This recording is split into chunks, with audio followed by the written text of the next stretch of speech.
Hello and welcome to episode 15 of the Manic Noize podcast. It's great to have my good mate Mick Gledhill back on the show. Gledhill's a fucking hilarious dude. He was in the military for about 30 years. He's been on the show a bunch of times and it's always a great time when he's here. We spoke a lot about Mick's time as a skydiving instructor and that took up a lot of the episode. Actually, it's really fucking interesting. He's got a lot of cool stories and he's just a fucking great dude who does a lot of good work for veterans and animal charities. Really hope you guys enjoy the episode. As always, this episode's brought to you by The Faction Radio, the best place to listen to heavy metal music in Australia and around the world. And if I sound like shit right now, it's because I'm crook as a dog and I wish someone would shoot me in the head. But hopefully when you listen to this episode, you'll feel better than I do. So get involved. Thanks very much. Please leave a positive comment or a 5-star rating wherever you listen to the show. Podcast initiation complete. Warning. This episode may cause brain damage. Manic Noize. Hello and welcome to the show. I'm back with Mick Gledhill. How are you, man? Yeah, good, great, mate. Thanks for having us again. Yeah, I had a great time last time. It was so fucking funny. Yeah. The death by jet ski stories got a lot of good feedback. I think a lot of people have considered killing their partner the same way. It's probably a good idea. Alright, so I found another piece of brilliance on the internet that I want to hear your feedback on. Oh, I cannot wait to see what this is going to be, hey. It doesn't involve fucking animals, but it does involve fucking of some sort. Oh. So, yeah, I don't know. I thought that might be your speed. Well, you know, I'll roll with whatever you got going. Alright, let's do it. This time she's determined to consummate their marriage at last. So yeah, married to the Eiffel Tower. Well, that's, she's a fussy girl, right? I guess. Loves the French. She wants, someone that's going to support her. Yeah, someone this is where I was strong. Towering above her. Right? Yeah, she's got a height complex. Yeah, and, she's putting the tongue in there. Yep. Straight into that still work. Look at that. She's so happy. It's a challenge to be truly intimate with a public structure. Yeah, no shit. Oh. But where there's a will, well, there's a way. There we go. Where there's a will. Mm-hmm. She's doing all Can you imagine seeing this shit? Going to the Eiffel Tower and seeing this crazy bitch grinding it? I wonder how many other tourists are doing that. I don't know. Oh, boy. Well, every time I come here, I always feel that there's some distance, some barrier between her and I. But now that barrier it's a woman. Oh, it's a same-sex relationship. I mean, I'm one with her. Mm-hmm. I'm connected to her. Because you can get married and... I mean, there's nothing between us right now. Oh, here we... Oh, no. Look out. It's on. She is. She's fully got the beaver up against it. Wow. That wouldn't be warm either, would it? No. Well, they mentioned that. Well, isn't that paint like lead paint? I don't know. Look at all those fucking cunts. Yeah, I never imagined this day would ever happen. But the heat of my body is flowing into her cold steel. The cold of her steel is flowing into my body. Yeah, she's loving it. We're reaching equilibrium where we both are the same temperature. No, what's going to happen when the tower has an orgasm? It's an earthquake, I think. People are going to fly off. Is it not unpleasant that she's so cold? It's actually quite pleasant that she's cold because I can feel the exchange of temperature between us, which is an exchange of energy, and that energy it's very spiritual. Frozen cooter. She likes to have a cold beaver. That's what she's saying. With those big rivets. Yeah, and those dead eyes tell you that it's legitimate. I think, they're beyond dead. I mean, they're she's taking something there, hey. And do you feel that she loves you back? Oh gosh, yes. She definitely loves me back. I can feel that. I can feel her right now. And I don't care if people don't believe that I can communicate with her. It doesn't matter to me. Really, the only parties involved are her and myself in this relationship. So people call me cuckoo, I don't care.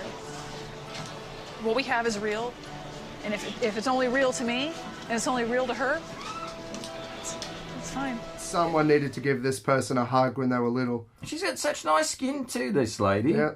Wow. How's she going to break it to the parents? Mum, Dad. Yeah, you're going to have to come to France for the wedding, Yeah, right? I'm not going to fucking France. Yeah. Nah, where's the piss up? You're a lesbian, and we've got to go to France. Let me know when the keg's on. Yeah. So what the fuck? Well, I think this woman, you know, everybody's got to have a hobby, right? But she was rubbing a beaver up against cold steel. Yeah. And she was saying... It feels good. It feels good to reach equilibrium. Like, I've never met a woman that's like, oh, yeah, get my pussy cold. I'm thinking she's driving along one day, gets a flat tyre, has to change the wheel, and notices how cold the lever is for undoing the nuts, the wheel nut, and starts, instead of changing the tyre, she's having to go at the cold steel. Oh, yeah. She gets sidetracked, right? Well, I don't get it. Well, obviously I don't get it.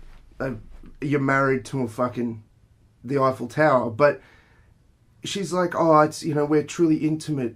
It's hard that we could never really be truly alone. Well, pick a different thing. Or why would you want to be with someone where other people walk all over them, right? Yeah. Eh? The Eiffel Tower's got no self-esteem. That's a submissive thing She's got going, right? She likes the power. No answering back. No, well, I reckon if we looked into that more, she would have conversations with it. Because I did see a guy as well that is in a relationship with 15 inflatable animals. Whoa. Some would say that's too many. Well, I mean, that's a fortnight covered, isn't it? Yeah. You know? And he sits there and chats to them and puts food out for them at the dinner table and stuff. Which they eat, no doubt. Oh, clearly. And then one of them, he gets back sass. One of them's sitting there and he goes, oh, fine, we can talk more about you if you want. Like, so what do you want to eat tonight, baby? Yeah. Oh, fuck you, we're not watching the Avengers again. Fucking hell. It's... I love... This My Strange Addiction show. It is a goldmine. Yeah. It's amazing what makes the brain tick for her to, you know, for any sort of connection with things, right? Yeah. Because that's a man-made thing. And she has a connection to that. Yeah. And she's turned on by having cold steel against her hoo-hoo. You know, I think that's just a general thing, right? You know, when you have hot sex and then in you go with the ice cube, right? Yeah. Hello. But there's a person involved. I mean, I've never looked at my dishwasher and gone, all right. Yeah. Or and the funny thing is, a lot of these things where the people are in relationships with buildings or cars or anything like that, they're same sex. There you go. But there's no sex to a building or... Same sex, and they don't want to go anywhere. Yeah.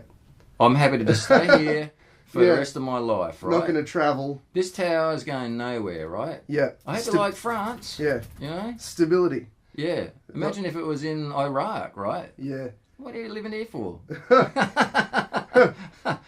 Well, what happened... I mean, another lady is married to the Golden Gate Bridge. And she goes and visits the bridge. Is that right? Yeah, and she's got a bit of the bridge that she carries around with her and kisses, that they must have done work on it or something, and that was an old bit, and somehow she's ended up with it. And, yeah, she stands on the bridge making out with this bit of steel, and everyone's walking past her like, what the fuck are you doing? Man, you should... Look, have you ever thought about jumping off that fucking thing? But it's better than what we were talking about last time you were on, about, you know, people that are fucking animals. At least... Yeah. No one gets hurt, right? No. Other than the tourists that have paid money, and then some chicks rubbing their bloody self up again. Like, frottage, isn't it? That's what it's called, right? And you're in France too, so let's use a French word for that. And that's the home of that... Oi, dog! Fucking hell. Little bastard. Sit down. Oh, it's looking good. Like your jacket. Yeah. Yeah, I paid to go on the Eiffel Tower. Yeah, I have too. And I would have found... I wouldn't have cared. I would have thought that was great. But if I was up there with a kid or my niece and someone's doing that, I would not have been pleased. Yeah, yeah. I mean, that tower has seen a lot of Nazis in its day too. Yeah, it has. You know, so... Is this what Anne Frank died for? So that people can rub their cooter up against the Eiffel Tower? I mean, it's a different country, but Like, is that what freedom's all about? I think it's probably a secret obsession for maybe a lot of French people, right? Because they go, this is our structure. And we like it. They're into romance. I mean, she's an American bird. That bird, wasn't she? Yeah. A crazy one at that. What makes you think that? Well, she's not fussy. She is fussy. Well, she is fussy. She's got to go to the other side of the world. Must have big rivets. Yeah. Well, it's an erect structure. It's a phallic structure. Must be hard at all times. It is. It never goes soft. No, always firm. Always firm. Yeah. Standing straight. But Strong it's a woman. So is it transgender? No, I think it's the butch relationship. Okay. Because she's quite feminine. She's got really nice skin and stuff. You know what I mean? And the nice glasses, like she's a, like a architect or something. Like she looks like she's educated but crazy. Yeah. Like you get those savants that are really smart, but yet they're. I don't know what's going on there. Crazy socially, I think there's got to be some sort of defect as a child. This sort of stuff doesn't just. But then again, you've got people like Ted Bundy that were. Everything was right in his life, and then there was some switch that flicked and cut people's heads off. So imagine being her parents on holidays when she's 9, and you're at the Eiffel Tower going, "Will you please stop fucking the Eiffel Tower? Yeah. Where does there for a look? I didn't fuck it." Right. My parents were probably yelling the same thing when I was sliding down the pole at the playground. Many times. Naked. Yeah, naked, yeah. What do you got that lead for, man? This was last week too, not even when I was a kid. Oh, olive oil, that's the guy. Yeah. Awesome stuff. I kind of wish I saw that when I was in France. I would have felt like the entry money was well spent. It's just great views, right? And it doesn't move as a structure, so you feel safe on it. Yeah. That's the thing about it. But to think that you got to paint that thing, like... It's one of those things, like the Golden Gate Bridge is one of them. By the time they finish painting it, they've got to start painting the other end again. Yeah. Just a consistent thing. And also, when you've got, this crazy bitch's cum all over it, it's probably adds a bit of work to the job. Probably acid eating at the paint, yeah. Right? Oh, rust, someone's fucked it again. Yeah. They, how in public places they put those little rivets on seats and stuff so skateboarders can't go on it? Yeah. They have to start putting spikes in little packets of poison. Yeah. Yeah, that would be cool. Or glue, but she'd probably like being glued to it. I wonder if she actually lives there and like she's there every day. Right? I would guess that's probably a possibility. When she's not in the ward, right? In the ward, yeah. Yeah. Well, that's I've been in the ward, and that's exactly the people you meet in there. Are they allowed to have trinkets like that? Would she be allowed to have an Eiffel Tower trinket? I would say so. So she could, like a mini Eiffel Tower. Yeah, I saw a lady that is British, and she's in a relationship with the Statue of Liberty. Right. As you know. Another lady relationship, yeah. right? And she calls her Libby. That's nice, her name. Yeah. Nice affectionate nickname. But it's an intimate, yeah. But her house is full of little, like she's got a life-sized, not just her size thing of Libby. Yeah. And then everywhere in the house is just Statue of Liberty, Statue of Liberty. Yeah. She makes out with it and grinds up against it. And I wonder what in her life triggered that affection. What is it that triggers in their brain that they go, you know what? It's like people that have that condition called picker. Yeah. Where they eat their own bog, right? Oh, yeah. Or they eat anything, but bog is on the menu with other things, right? Yeah. So they originate from Germany? They have a particular thing. Yeah. It's a particular thing, right? They go, eat dinner plates or fucking whatever. Yeah. So what is it that triggers that? What happened in their head that they go, it's okay to eat, 7,000 rolls of fucking toilet paper in your lifetime. You know what I mean? One of my sister's friend from where I come from in Queensland is a social worker for drug addicts and stuff. Perfect, Queensland, yeah. Yeah, and there's a section of it's predominantly the Aboriginal community of drug addicts, right. But they shit in a bag and bury it. Yeah. And then once it's been there for a while, they get it out and sniff it to get high. Wow. I can't remember the name of it. There is a name and I'm blanking on it. But that goes on. That's hardcore. That's Isn't petrol cheaper? Oh no. I don't know. Well, because they changed the petrol thing too, didn't they? Yeah.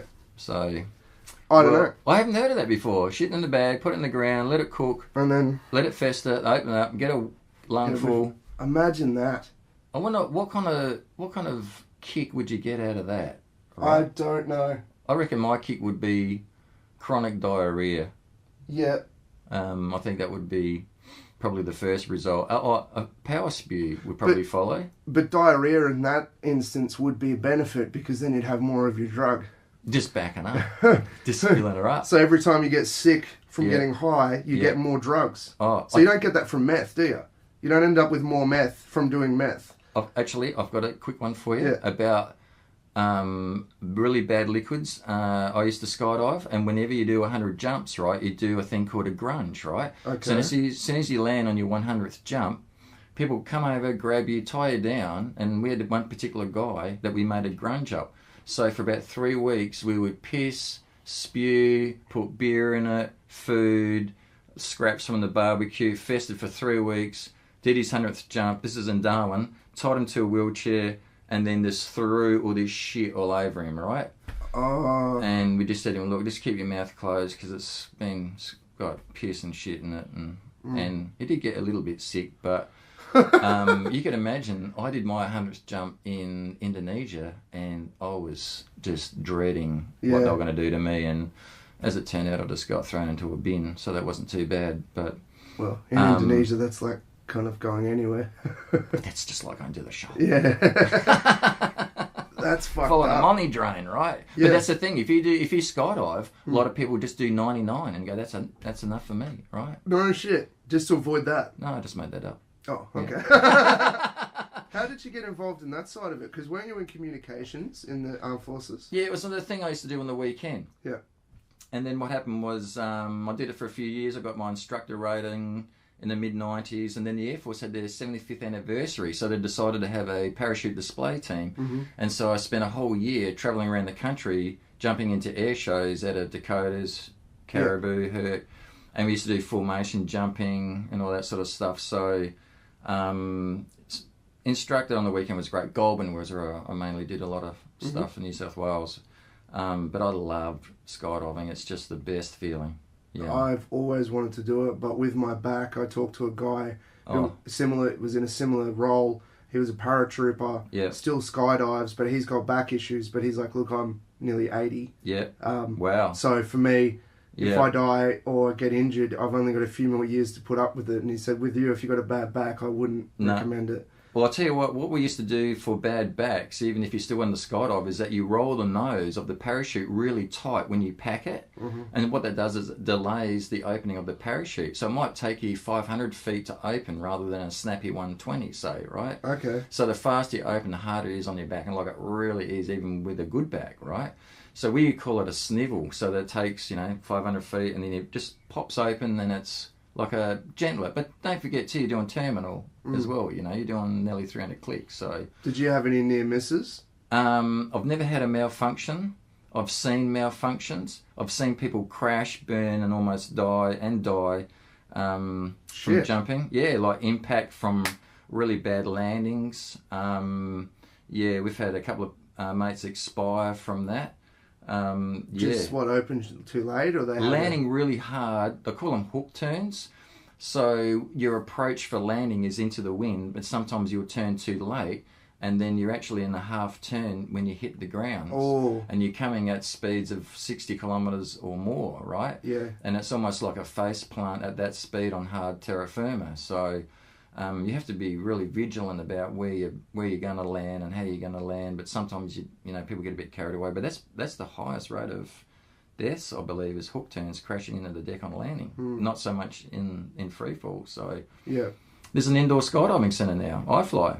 I want to do. Would that be better? Do you want to go and do that together? Yeah, fuck yeah. Let's do it because that would be really good for your back. Yeah. And it's all easy peasy stuff too. Yeah, because you don't have that jerk of the chute. You just I've wanted to do that for a long time. Yeah. Yeah. A mate of mine and I took a large girl for a skydive in Darwin. Yep. She would have been 110 kilos, which was right on the borderline, right? And the whole idea of skydiving is to arch really hard, so have a really good fall rate. Okay. So we exit the aircraft. She's an exceptionally large girl, and we're hanging on either side of her, right? And we're shaking her. She wouldn't arch, and she's all over the sky. And so I started punching her in the ribs, right?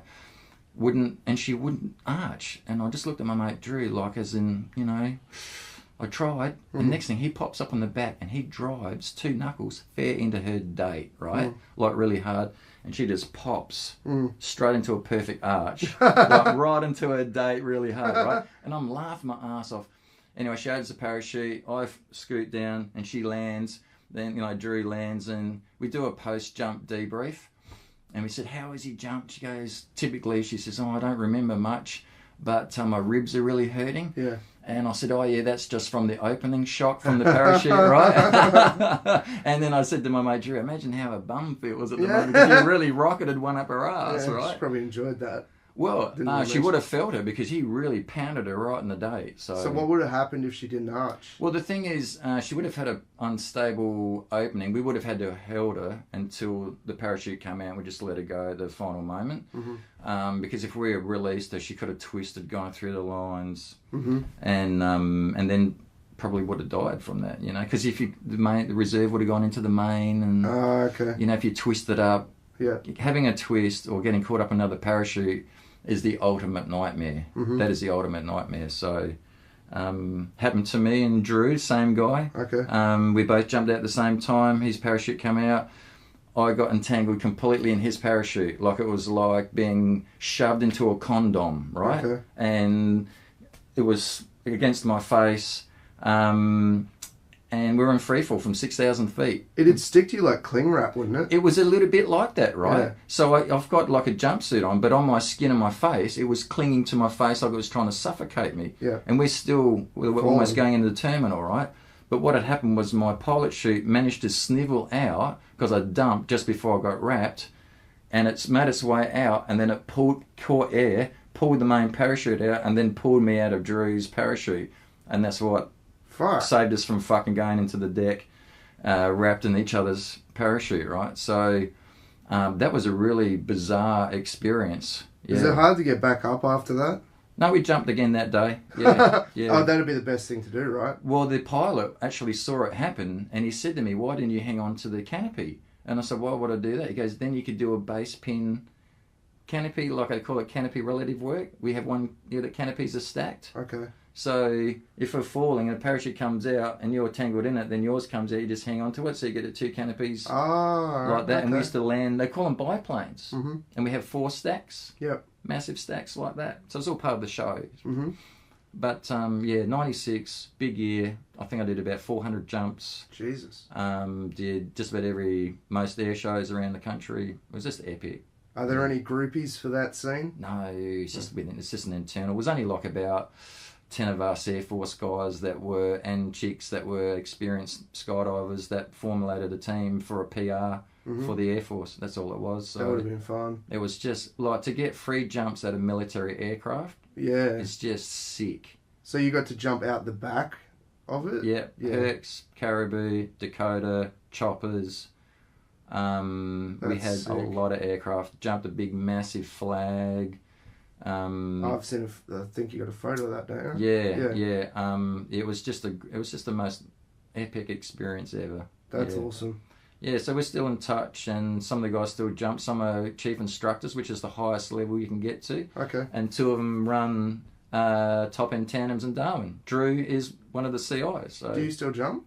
No, I haven't jumped since December 2000, but I do intend to get back into it. Yeah. Why's that? I had a break to make money in property, and then I had a medical issue, and that's just cleared up recently. So I'm sort of ready to get back into it again. Yeah, cool. So I'm looking at going to Darwin for winter, and then jumping during the winter up there. Nice. Yeah, it's beautiful up there to jump. Yeah. They have a similar issue because I'm learning to fly ultralights, where if you turn too sharply, you slip because the angle of attack's too high. That's a hook turn. Yeah, right? It's the same sort of thing. Yeah. And you'll hit the deck. They've done simulations with it where people are in cloud and they don't have instrument ratings. And I think the average time for people to hit the deck is about 1.5 minutes or something. Wow. Because you just don't realise how much... Once you hit that angle, you just go and you slide down. Yeah. And if you've got cloud, you don't have your reference points, and all of a sudden you're like, oh shit, the only way out of this turn is to either keep banking and come around, which will get me to the deck sooner, or try and correct it, which in those planes, that exceeds the structural capabilities of the aircraft. So then you'll snap the wing off and hit the deck. That's great. And you're gaining speed at the same time, right? Yeah. And you gain speed into the turn anyway. So you're kind of damned if you do and damned if you don't. Yep. Yeah. But it's fun, but I think the rate of death in that is pretty high too with ultralights. Oh shit, yeah. And is it the same with parachuting where most of it is human factor, like when it comes to? Well, I reckon it can be nature in the way of thermals. In summer, thermals kill a lot of people. Just because they're so... I want to say a lot of people, I mean like the high percentage of people that crash and burn are from thermals, that canopies and that shut down from a thermal, they get lift and then they get dumped. Just because it's so inconsistent and hard to predict. Absolutely. So that's a real big factor. But I mean, just pilot error would be part of it as well, you know. But hungover, fuck, we used to jump pissed and hungover in Darwin all the time. Stone, you know, magic mushrooms one time. It was like that would have been cool. Oh, we went to Indo for 2 weeks, jumped on Lombok Island, then did sunset jumps on Kuta Beach on Bali. It was called a Bali Boogie in '91. Man, we got on the mushrooms for like 3 days, drank, we went hard and then jumped. It was just epic. It was just, it was like a waterfall of people just flowing out of a herc. Yeah. It was just epic. That's all. The only way I could describe it. Yeah. The only thing, I mean, I would love to do it, and it sucks that I won't ever be able to do it. It's just not worth the reward doesn't outweigh the risk with my issue. But I've been on an active volcano in Vanuatu. Whoa. Where it erupts all the time. Yeah. So we walk up the top. I was 12 at the time. It's still to this day the coolest thing I've ever seen. Yeah. And the guide is kicking all these rocks away from where we're standing, and we go, "What's that?" Oh, that's lava bombs that came up over the night. Wow. And I've got one here actually. That I snuck back in, but there's no other experience that I can explain, that I can compare it to. Yeah. Just the raw power of the earth. And do you remember that movie Backdraft? Kurt Russell. It's a firefighter. Yeah. Where the fire goes through the walls and shit, and it's like makes this sort of sound. Yeah. It's like that mixed with a jet engine. Yeah. Where it'll go ba-dum, ba-dum, ba-dum, and then it goes quiet, and then you hear the sound build up and. Wow. And then it goes silent for a couple of seconds. Yeah. And then vdum, vdum, vdum, vdum, vdum, like a cannon. Yeah. And the lava, when it comes out, looks like big cuts of meat. Wow. And you hear it going fuck, fuck, fuck, fuck as it's landing. Right. And it looks like big steaks that are just molten red. No. But, you know, as we're driving up the path to get up there, there's fucking steam coming out of the road, and I was terrified, and I was obsessed with volcanoes. Dante's Peak, right? Yeah, exactly, because I watched all those movies, and then I'm up there, and towards the end, the lava bombs were coming near us. Right. So there was this huge explosion, and all the men went, "Fuck, run!" We all turned around, and all the ladies were standing on the edge going, "Wow, it's so pretty," and we're going, "Fucking run!" And then as we left, we're driving around the bottom of the mountain. There was a bunch of lava came up where we were. Yeah. And when we got there, the guy goes, we used to take you, there's 3 vents. We used to take you around to the other 2 because they're more active. Yeah. But a couple of people one person got their leg melted off, and someone else died somehow.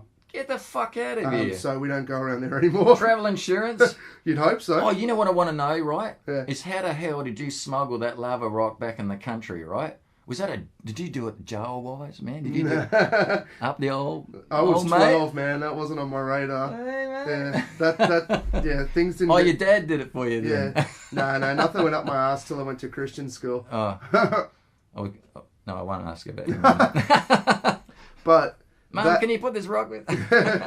But that's the only thing that I could think would compare to something like skydiving. What was the smell like? Was that real sulfuric? Sulfur. Yeah. It smelled like eggs and fireworks. Yeah. I think I would be more scared at the volcano because it's unpredictable, whereas skydiving is like a risk-assessed sport, right? And you've got control of it. Yeah, man. Yeah. I mean, I've never had a malfunction. I've done 698 jumps, I think, my last tally is. So never had a mal. Yeah.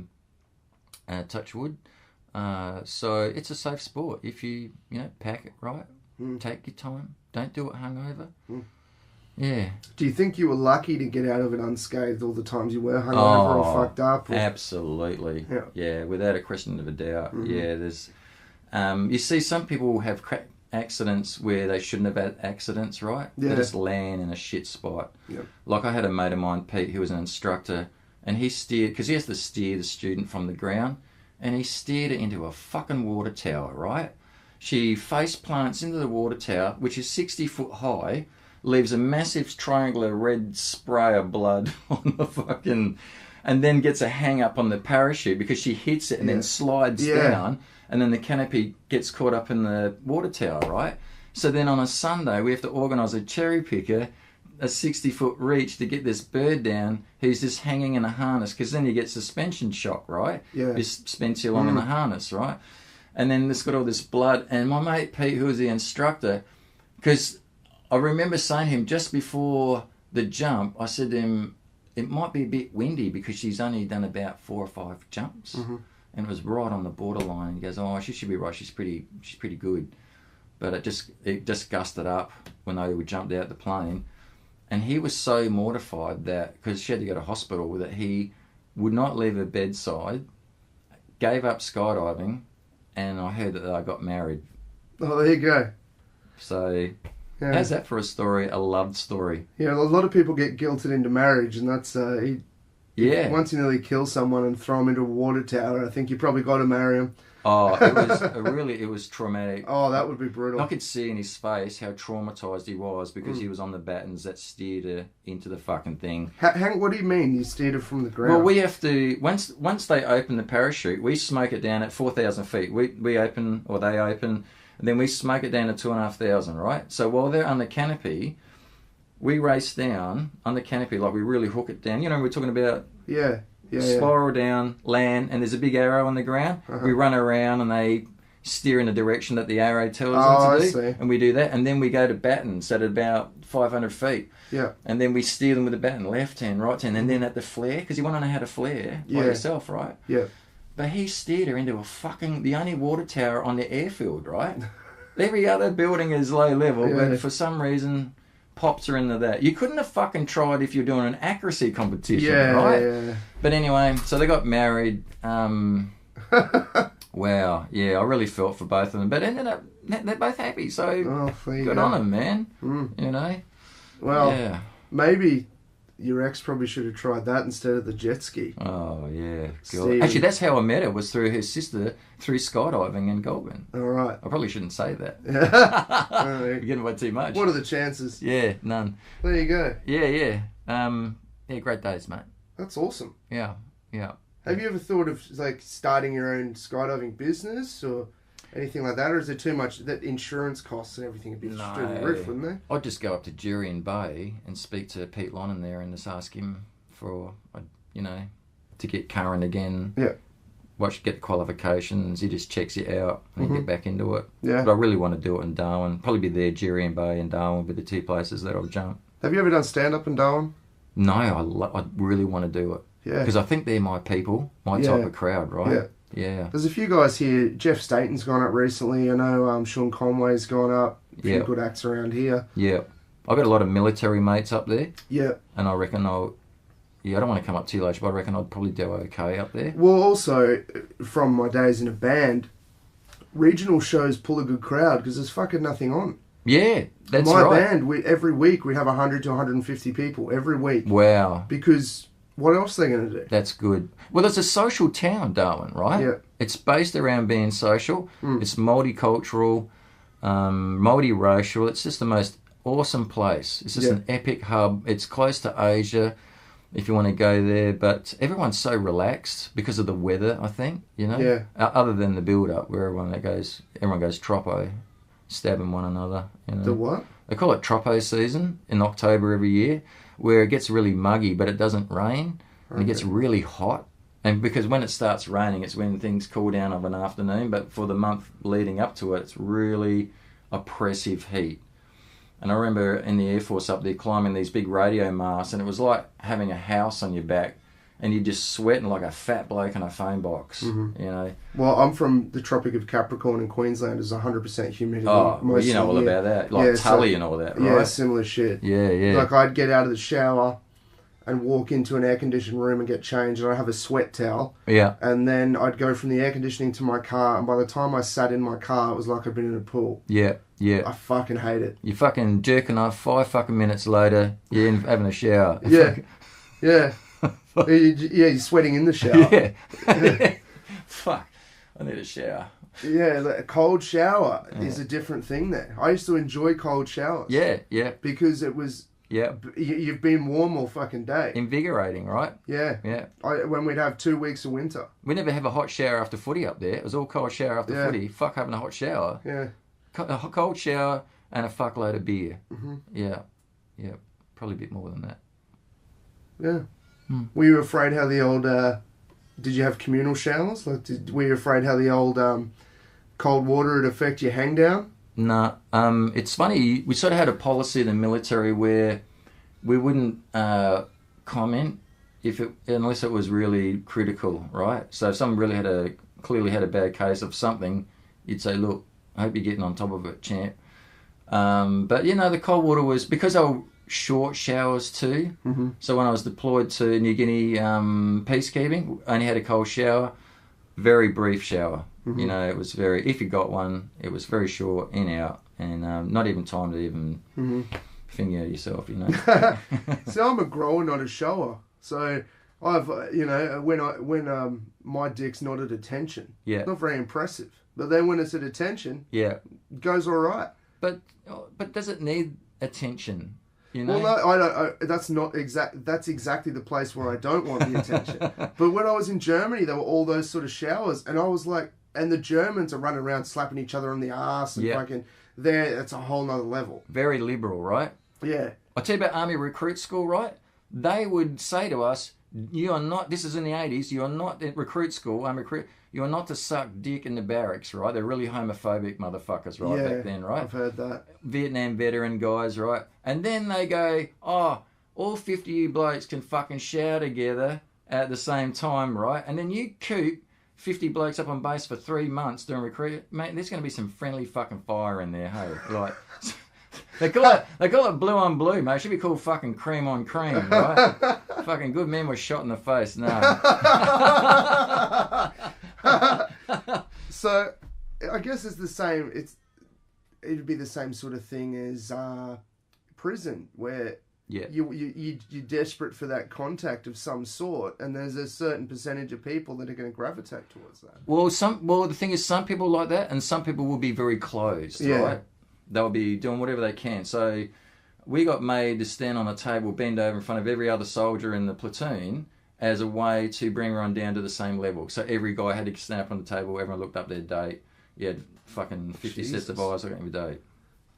So just why? It was just to get everyone on the same level, to bring you down so that you didn't have this overinflated sense of self-importance because you're in the army, right? Because they'll indoctrinate you in that capacity at a later date, right? Okay. You don't need to carry that sort of attitude in straight away. Yeah.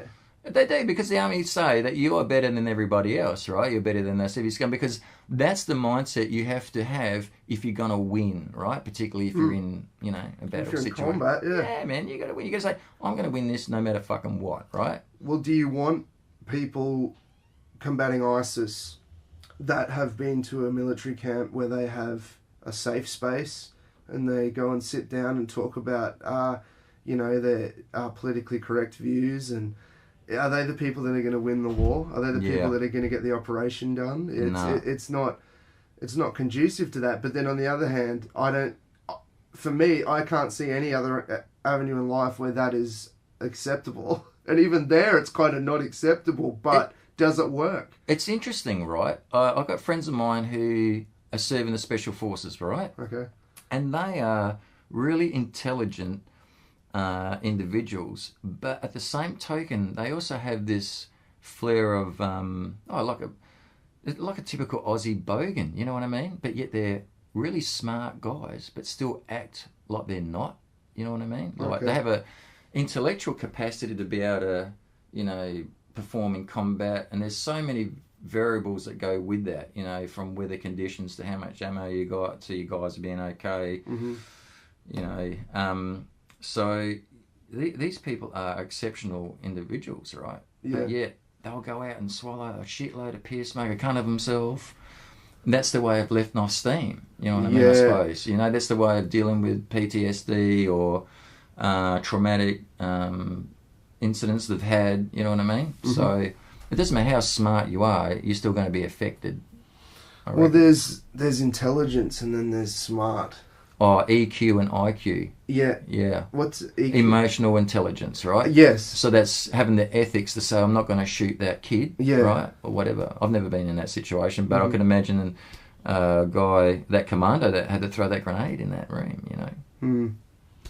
Well, I remember this guy I know, he's a fucking one of the biggest pieces of shit on earth, but he was in the Army Reserves, and when they did the psychological testing, he was either he was a sociopath. He was on that end of the scale. And they wanted to put him in the officers program. Yeah, that'd be about right. Because if he is totally the guy that if they said, you've got to invade this village and there's going to be heavy casualties of your men, he'd go, well, okay. Yeah, they have to be quite narcissistic, centrics, How else are you going to send people... If you or I are compassionate people and you're thinking, fuck, I've been with these guys for 2 years, these are my best friends, they've kept me alive, and a lot of them are going to die, you would be reluctant to do that. But if you're a sociopath, let's get it done. No empathy at all. No, it's a benefit. That's their trait. No empathy, and that's where it's going to help you. Did you know that it's actually been listed as a medical condition, narcissism? Like is actually an actual medical condition. Okay. So it's in the medical journal. Just came out a couple of years ago. What's the treat? Is there a treatment? Or is it just like something that they note? I think it's, because my neighbour lives across the road. She's a clinical psychiatrist, and we talk about this, right? Yeah. And they can be very destructive, poisonous people, right? And they just fuck everybody's shit up. And what they're really good at is turning a half-truth into a full truth, right? Like, for example, I know this guy, he, for years, was telling me that he used to train with a champion boxer, right? Okay. And so I was convinced that he could handle himself. And then I found out from his brother later that, no, what it was is he got caught in bed with the boxer's wife, and then the boxer punched the shit out of him. Now, technically, he was training the boxer. So, they turn a half-truth into a full truth. You know what I mean? That's how the way they operate. They get a clasp of information and they turn it into something fucking bigger that's not even right? Just so that... It's like the religious. Exactly. They used to say at my church, a half-truth is a whole lie. But then they turn half-truths into a business. Yeah. They said Jesus was alone and all this shit went down. I mean, who the fuck... Did he tell people to write it down? You know what I mean? Like it didn't get written down for hundreds of years. Yeah. But it's infallible. Someone knew it, right? Yeah. I knew he was there. He was at some fucking bush caught on fire. Yeah. Or one of them. Someone was there. Yeah. Fuck. All right, man. I'm going to do these, play this game again called Cunty Questions. Cool. Cunty Questions.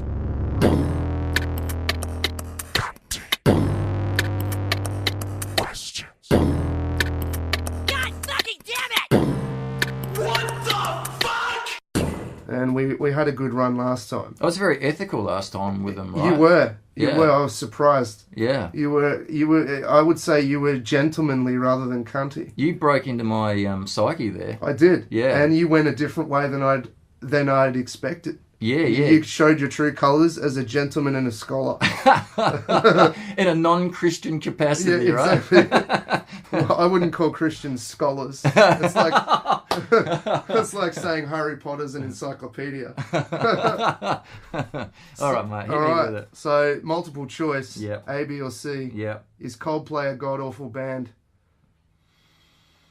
Oh, no. But it's A, B, or C. Oh. A, B, or C.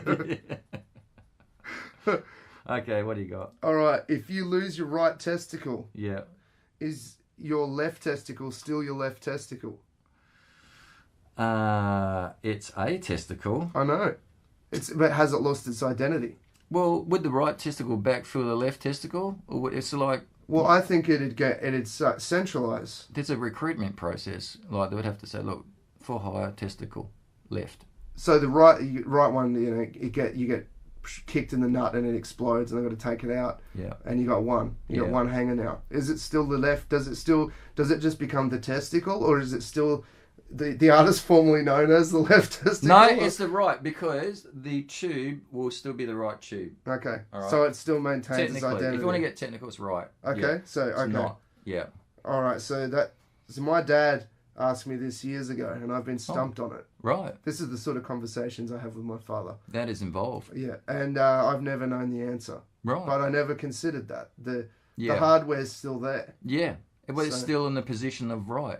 With the left pocket's gone, right? But as far as actual position, I feel like it would centralise. Geographically, right? Geographically. If you're talking about the plumbing, right? The plumbing, yeah. It would probably sit level. Wouldn't it sit in the middle? It'd be like middle of the road now. Right? Yeah, but I guess it's not fair to rob, if you lose your right one, it's not fair to rob your left one of its identity.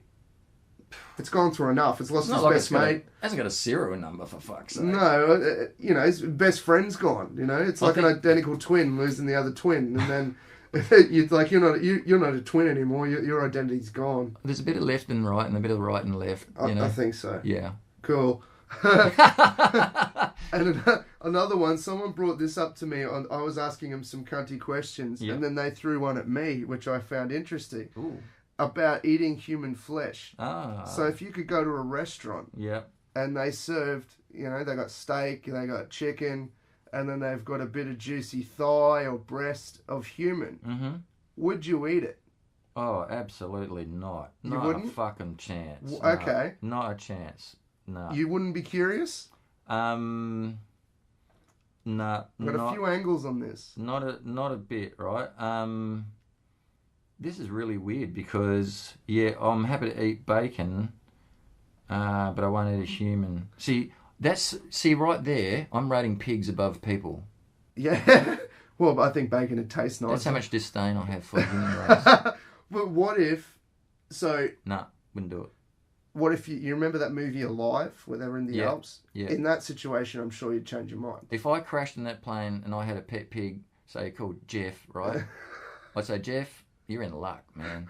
You're going to be the only survivor here, right? But what if it was like a rapist or someone that needed to die? I think that would be like eating their energy, right? I was thinking the same thing. Yeah. I wouldn't want to take their mana, as the Māori people would say. Because they've poisoned their body with those vile acts, and that chemical imbalance that they have is still in their body, right? Yeah, you're taking it in. So if I was going to eat anybody, it would be, say, Michelle Bridges. Yeah, lean. Oh, organic. Did you hear that she got fat shamed? Like, she's fat shaming people, right? Okay. And she just had a baby. And so I was thinking, if, how people have fetal alcohol syndrome because the parents drink too much alcohol, would Michelle Bridges' baby, would she have fetal boring syndrome? Probably. Look at that baby doing a sit-up. Yeah. Fucking banging. Yeah, it's fucking punching it. Do your crunches. Sorry, man, we got off track. No, that's the name of the game. And if you were in some sort of a live situation, what would you eat first? What part? Oh, because I'd want you. Buttocks, I think, would be the starting point, right? Yeah. And I think thigh, your calves, lower limb stuff initially. Yeah. If there's a male, so there's two people that have expired. Yeah. One's a male, one's a female. Which one would you least want to eat? See, I'd feel bad about eating the lady, but at the same time, I wouldn't want to eat the man. Yeah, no, I'd definitely eat the guy first. Yeah. Yeah, because he's doing his job, right? Yeah. I mean, let the lady have some dignity in her death, right? Exactly. The guy, he can take the hits. You know what I mean? Fuck it. Let the lady have some, dignity. Women cop enough abuse from men. We have monumentally fucked everything up, right? We should be letting chicks run the show for the next 200 years and say, we fucking told you so, right? Yeah. You fucked shit up this much. Well, they would have had fucking ISIS would have been sorted out by now, right? Yeah. So a heap of fucking hypochondriac fucking teenage kids in there with a fucking overreactive personality disorder, fucking they'll be going, oh, fuck this. Yeah. Worried about Caitlyn Jenner going into battle. Yeah. Oh, I don't want to be shot by one of those cunts. You know? Oh, awesome, man. Oh, this has been a lot of fun. Thanks for coming around again. Thanks so much, man. Yeah, it's been awesome as usual. So thanks for listening with Mick Gledhill, everybody. Cheers.